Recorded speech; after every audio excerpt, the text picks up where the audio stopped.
From the prophet Jeremiah. Doom for the shepherds who allow the flocks of my pastures to be destroyed and scattered. It is the Lord who speaks. This, therefore, is what the Lord, the God of Israel, says about the shepherds in charge of my people. You have let my flock be scattered and go wandering, and have not taken care of them. Right, I will take care of you for your misdeeds. It is the Lord who speaks. But the remnant of my flock, I myself will gather from all the countries where I have dispersed them, and will bring them back to their pastures. They shall be fruitful and increase in numbers. I will raise up shepherds to look after them and pasture them. No fear, no terror for them anymore. Not one shall be lost. It is the Lord who speaks. See, the days are coming. It is the Lord who speaks, when I will raise a virtuous branch for David, who will reign as true king and be wise, practicing honesty and integrity in the land. In his days, Judah will be saved, and Israel dwell in confidence.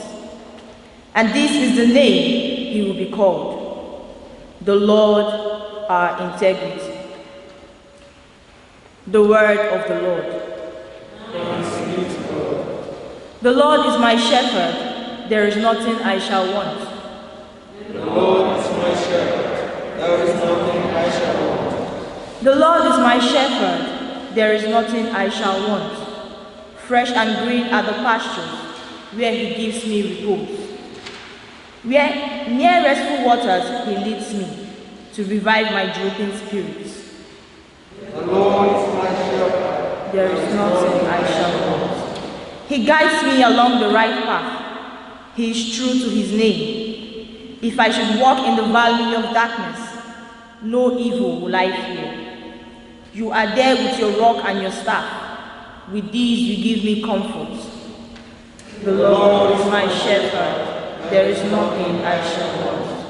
You have prepared a banquet for me in the sight of my foes. My head you have anointed with oil. My cup is overflowing. The Lord is my shepherd, there is nothing I shall want. Surely goodness and kindness shall follow me all the days of my life. In the Lord's own house shall I dwell forever and ever.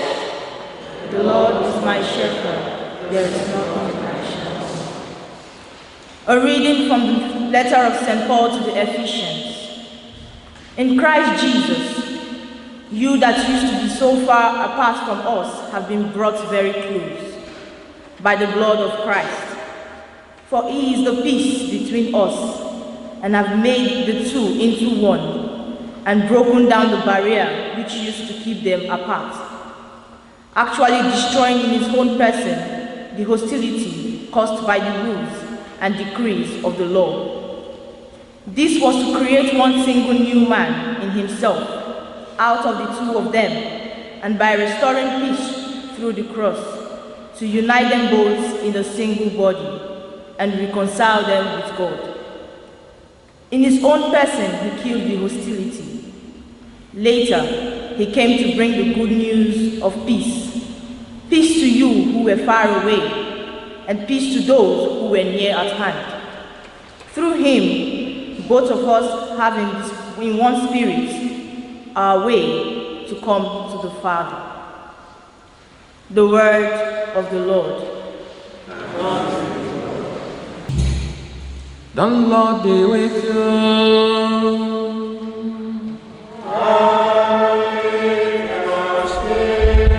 A reading from the Holy Gospel according to Mark.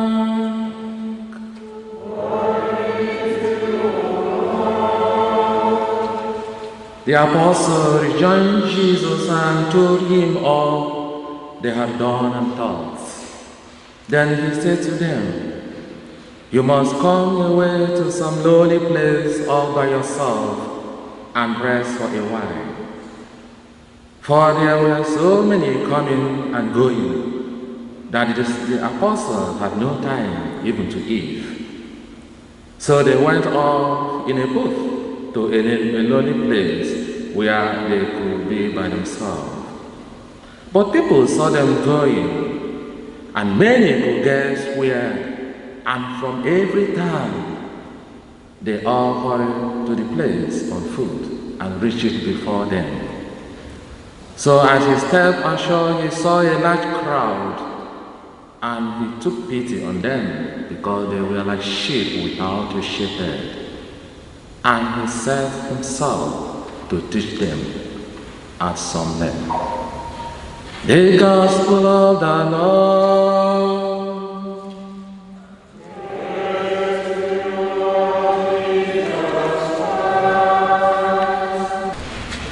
Brothers and sisters in Christ, we read chapter 23 of the book of Jeremiah in the first reading today. But to understand that chapter, one needs to go back to chapter 22, which provides the background for this chapter 23. Now, and I will also invite you, maybe when you go home, to read it carefully.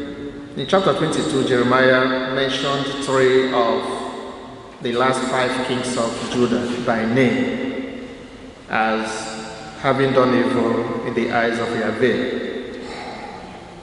In actual fact, apart from Josiah, who carried out religious reforms after having read the discovered scroll containing the Torah, the subsequent last 4 kings of Judah were known to have not hearkened to the voice of Yahweh.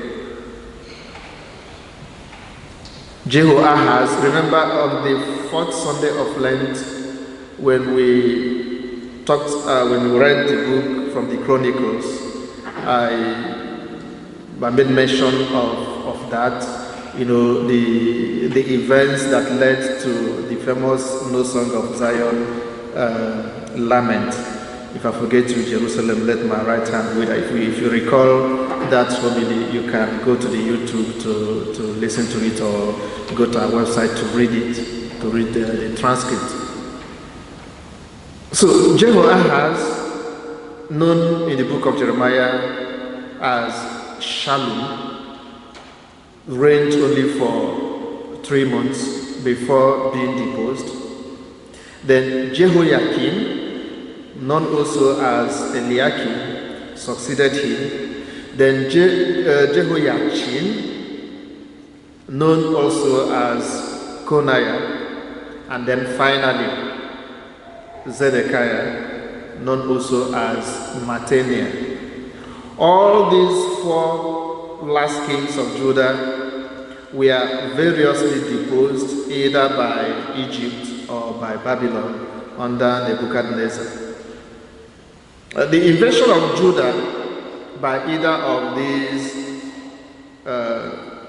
pagan powers, superpowers, left a trail of blood and devastation, as many were killed and the rest taken captives and into exile.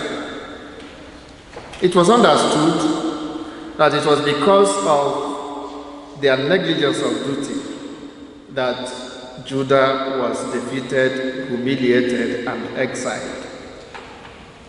So these 4 kings were therefore the shepherds that Jeremiah was talking about today, who allowed the flock of Yahweh's pasture to be destroyed and scattered. Now, why the word shepherd?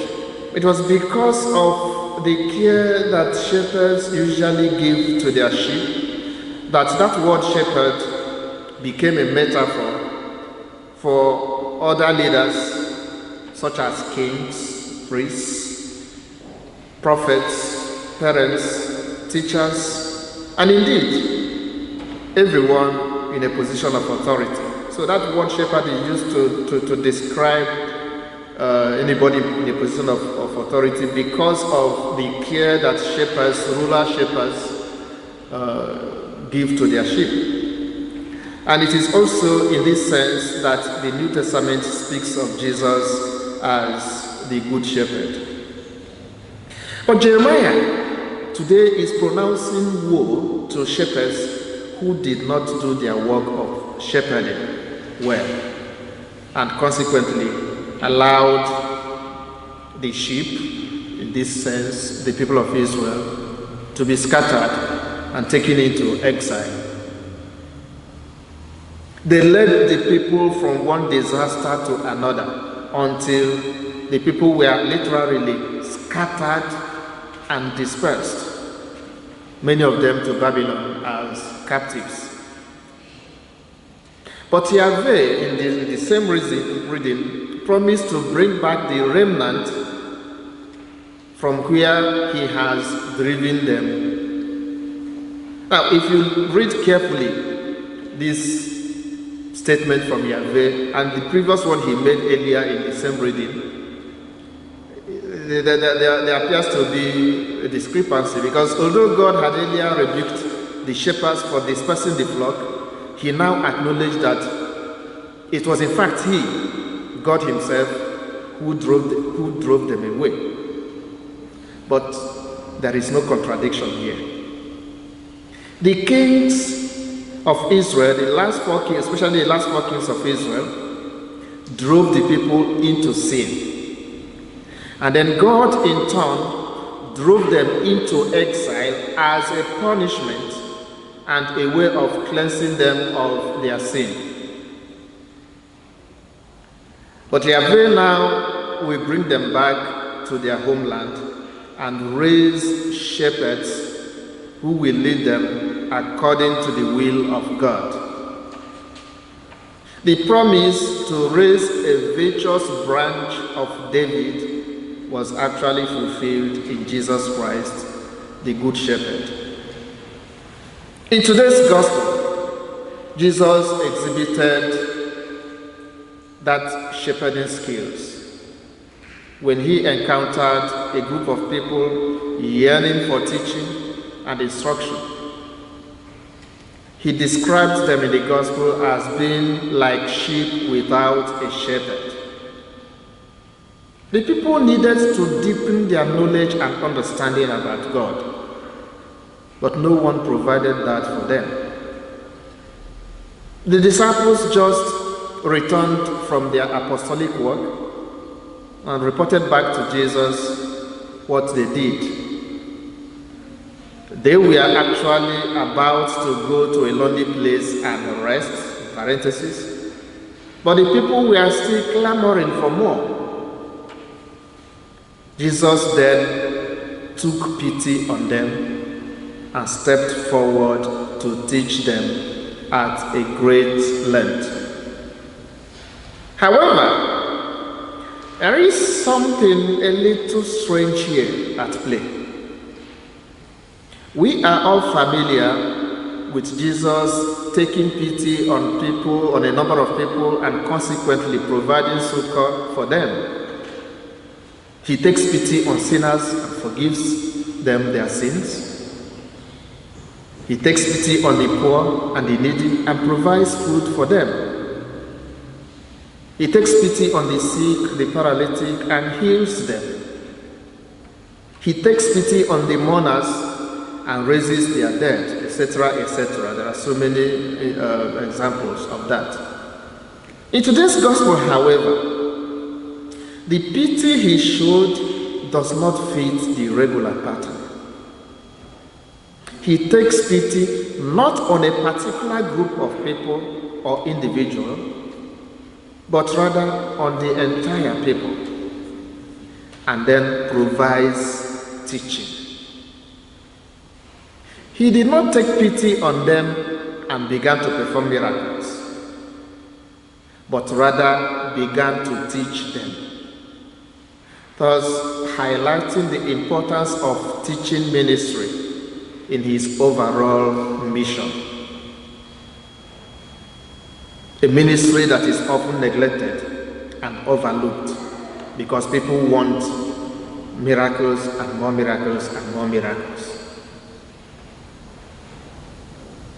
But that teaching ministry, each time Jesus is always emphasizing that the importance of that ministry in his overall mission.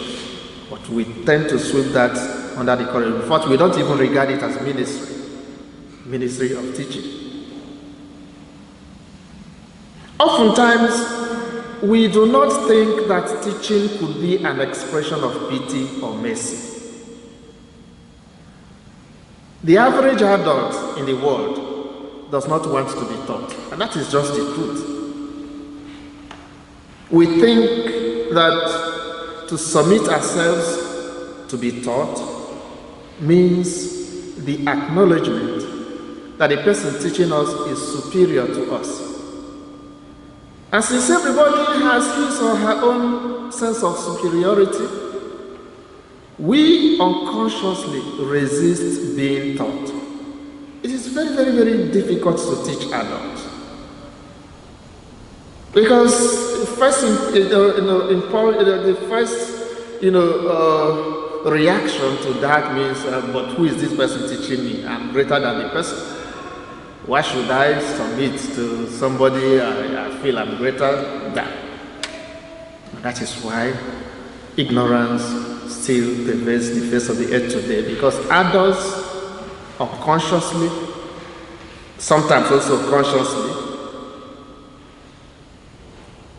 resist being taught. They resist teaching. There's something I learned, I was a little bit taken aback when I was doing my PhD in government. We had a seminar in which one of the professors who was there to present, and then we discussed. But he dabbled into an author which he said something that was really taught me. We were all students, but when he mentioned Immanuel Kant, because he was talking about Immanuel Kant. One of us was writing on Immanuel Kant as a student, and the professor said something that took me by surprise. He said, "Well, I know I'm dabbling into an area that I'm not competent, but one of you there, he is more competent than myself. So if I make mistake, please, sorry, you can always get up and correct me." And I was saying, what? A professor saying that a student knows better than him? The thing stuck. But we adults, especially those of us from Africa, who think that we know everything, it is hard for people to agree that others know better than them. Especially when you are a teacher, to acknowledge that there's an area a student knows better than you. So that's the type of resistance that I'm talking about. Because of that sense of superiority, people unconsciously resist being taught. And this resistance is felt more when the subject of teaching concerns religion and spirituality. Most people have made up their minds what they want to believe, and no amount of teaching will make them to shift from their position. They think that talk about the divine is an option which one can choose or not. But Jesus has demonstrated today that teaching about the divine is not an option in the world. It is a necessity. The teachings of Jesus, and by extension, our own teachings as Christians, go beyond mere transferring of skill on how to pray or how to help the poor and the needy. They entail bringing people to wisdom in the form of acknowledging that our lives here on earth are incomplete without realization that there is more to life than biology. There is more to life than flesh and blood. The teaching of Jesus entails how to realize our divinity by perfecting our humanity. I have always told you that it is impossible to be a good Christian if you are a bad human being. That being a Christian begins with being a human being first and foremost. A good human being, then you can now progressively talk about, within that global humanity, are you a Christian or a Buddhist or something like that. But people try to kind of separate the humanity from their belief. You think that you can be a perfect Christian when you are a terrible human being. No, it's impossible. So the teaching of Jesus entails how to realize our divinity by perfecting our humanity. The question for us, though, is whether we are willing to sit as students at the feet of Jesus and be taught at length, as he did the people in today's gospel. You know, it is very, very difficult to be a student. People will always want to be teachers. Whether you know what you are teaching or not, people will always want to be at the head. It takes a sense of humility to become a student. But if you are not a student, you cannot become a teacher. Because to be a teacher, you need to first of all become a student. We are unwilling to be taught because we think that there is something wrong with the other person. But in actual fact, there is something wrong with all of us. All of us, no exception. Myself included.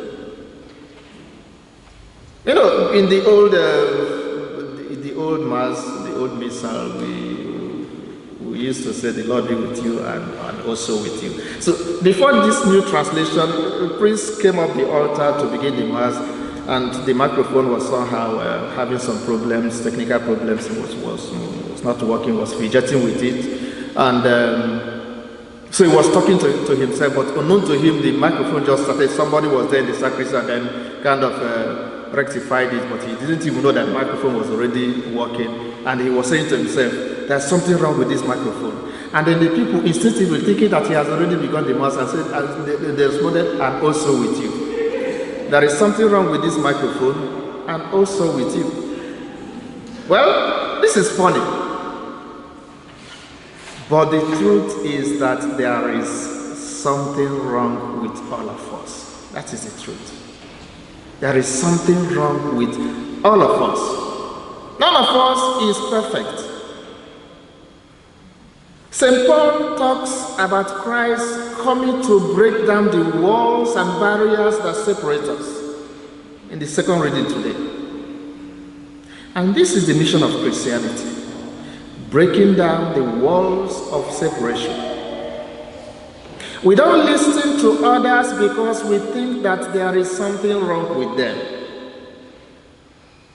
But we must remember that there is also something wrong with us. If we realize this, then we will be more open to treating each other with compassion because something is wrong with all of us. Whether we are shepherds, people in positions of authority, or sheep, flock, something is wrong with us all. Whether we teach or learn, something is wrong with us all. If we are constantly conscious of this fact that something is wrong with us all, then it will help us to develop the same compassion that Jesus is known to have developed when dealing with one another. Brothers and sisters in Christ, something is wrong with me. And something is wrong with you also. Days of cold comes bringing all the restless ways. Send the light, send the the light. There are souls to rescue, there are souls to save. Send the light, send the light, send the light. The blessed gospel light, let it shine from shore to shore.